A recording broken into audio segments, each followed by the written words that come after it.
Bonjour à tous et bienvenue sur Classement Insolite. L'histoire regorge de récits étonnants et de faits surprenants qui ont façonné notre monde d'une manière que vous n'auriez jamais imaginée. Dans cette vidéo, nous allons explorer 10 anecdotes historiques que vous ignorez sûrement.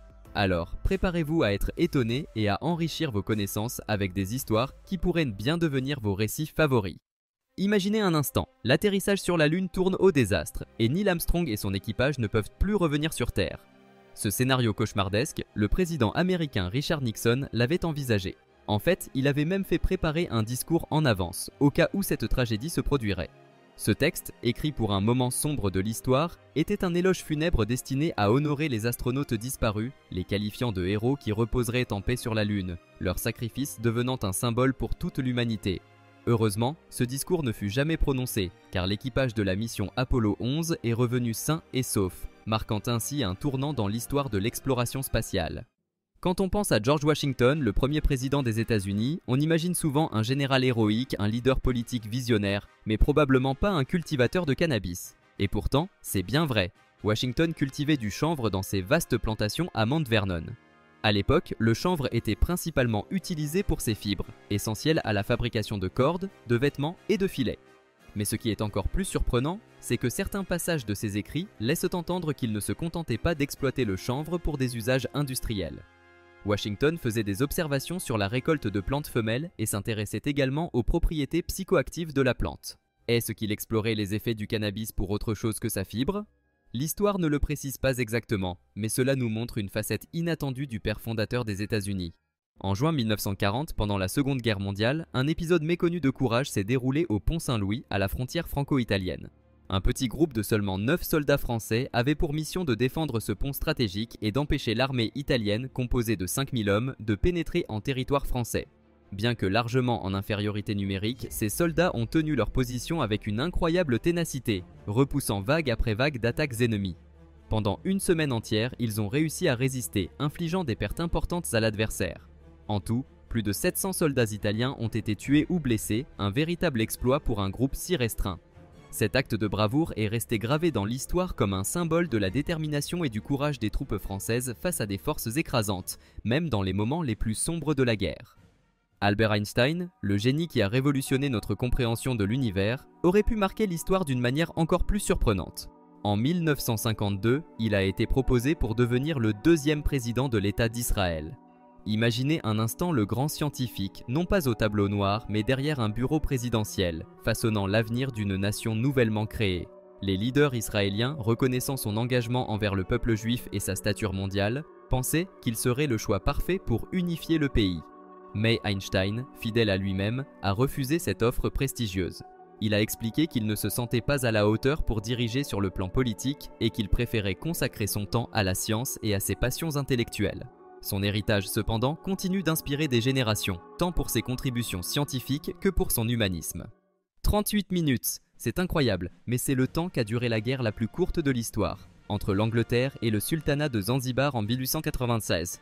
Tout a commencé lorsque le sultan pro-britannique de Zanzibar est mort et que son successeur, Khalid bin Bargash, a pris le pouvoir sans l'aval des Britanniques. Ce geste a immédiatement déclenché la colère de l'Empire britannique, qui a exigé sa reddition sous peine de représailles. Khalid a refusé de céder, pensant pouvoir tenir tête à l'une des plus grandes puissances mondiales de l'époque. Le 27 août 1896, les Britanniques ont alors lancé un bombardement naval massif contre le palais du sultan. En seulement 38 minutes, le palais a été détruit, les forces de Khalid dispersées et le conflit terminé. Résultat, environ 500 pertes du côté zanzibarite contre seulement un blessé britannique. Cette guerre éclair est un exemple unique dans l'histoire, illustrant à la fois l'efficacité de la machine de guerre britannique et la rapidité avec laquelle un conflit peut se régler. En 1912, un événement incroyable et quelque peu troublant s'est produit à Paris, où un orphelinat a organisé une tombola des plus singulières. Les organisateurs, cherchant à récolter des fonds pour soutenir leur établissement, ont décidé d'inclure dans les lots à gagner des bébés. Oui, vous avez bien entendu, les billets de tombola offraient aux participants la chance d'adopter un enfant orphelin. Une initiative qui, bien qu'inhabituelle, visait à sensibiliser le public à la situation difficile des enfants sans famille. Ce tirage a suscité une vague d'émotions, mêlant curiosité et indignation, tout en révélant l'angoisse et l'absence d'options pour ces enfants vulnérables. Cette tombola singulière est devenue un moment marquant dans l'histoire sociale de la France, soulignant les défis auxquels étaient confrontés les orphelinats de l'époque et suscitant un débat sur la manière dont la société prend soin de ses plus vulnérables. Imaginez un monde où un pirate était le sauveur d'un empereur déchu. C'est exactement ce qui s'est passé lorsque Napoléon Bonaparte, emprisonné sur l'île de Sainte-Hélène, a attiré l'attention d'un homme audacieux de la Nouvelle-Orléans. En pleine désillusion après la chute de l'Empire français, cet homme, animé par un mélange de loyauté et d'aventure, a engagé un pirate pour tenter de délivrer Napoléon de son exil. Ce plan audacieux avait pour but de ramener l'ancien empereur au pouvoir, mais il s'agissait d'une mission périlleuse, tant pour le pirate que pour ceux qui luttaient pour la liberté de Napoléon. Bien que cette tentative de sauvetage n'ait jamais abouti, elle illustre parfaitement le charisme persistant de Napoléon et l'impact qu'il avait encore sur ceux qui avaient cru en lui, même depuis l'ombre de sa captivité. En janvier 1894, un événement incroyable s'est produit qui aurait pu radicalement changer le cours de l'histoire. Alors qu'il n'avait que 4 ans, Adolf Hitler a failli perdre la vie dans un accident tragique de noyade. Heureusement, un prêtre est intervenu au bon moment pour le sauver des eaux. Imaginez un instant ce que cela aurait signifié pour le monde si ce sauvetage n'avait pas eu lieu. La vie de Hitler, qui allait devenir l'une des figures les plus controversées et tragiques de l'histoire, a été sauvée par un simple acte héroïque. Ce moment inattendu met en lumière la fragilité de notre existence et comment des événements apparemment banals peuvent avoir des répercussions énormes sur l'avenir. En réfléchissant à cette tournure du destin, on se demande « Que serait devenu le monde sans cet enfant si un prêtre n'avait pas été là pour lui tendre la main ?» Vous pensez que les chiffres arabes, si familiers aujourd'hui, ont été créés par des arabes? Détrompez-vous. En réalité, ces symboles que nous utilisons tous les jours ont été inventés par des mathématiciens indiens bien avant d'être popularisés par le monde arabe. Ce système de numérotation, qui inclut des chiffres de 0 à 9, a été développé en Inde vers le 6e siècle, puis introduit en Europe grâce aux travaux de savants arabes qui l'ont adapté et diffusé. Ce mélange fascinant de cultures illustre comment les connaissances peuvent voyager à travers le temps et l'espace, enrichissant ainsi notre compréhension des mathématiques. Ainsi, la prochaine fois que vous écrivez un chiffre, rappelez-vous que ces symboles, si simples et si pratiques, sont le fruit d'un héritage commun qui transcende les frontières et les époques.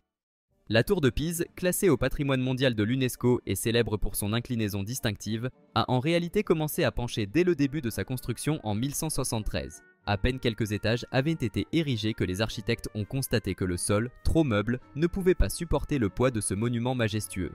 Face à cette situation problématique, les travaux furent stoppés, et la construction ne reprendra qu'un siècle plus tard, en 1275. Il est fascinant de réaliser que la tour, que nous admirons aujourd'hui pour son caractère unique, n'a jamais été complètement droite. Son inclinaison, loin d'être une simple erreur, a contribué à son charme intemporel et à son mystère, faisant d'elle un symbole de résilience architecturale. Ainsi, la tour de Pise nous enseigne que parfois, même les plans les plus soigneusement élaborés peuvent aboutir à des résultats inattendus, transformant une imperfection en un chef-d'œuvre apprécié dans le monde entier. Et voilà, nous avons effectué un tour du monde de 10 anecdotes historiques que vous ignoriez peut-être. Si vous avez aimé cette vidéo, n'hésitez pas à liker, partager et à vous abonner. A bientôt sur Classement Insolite.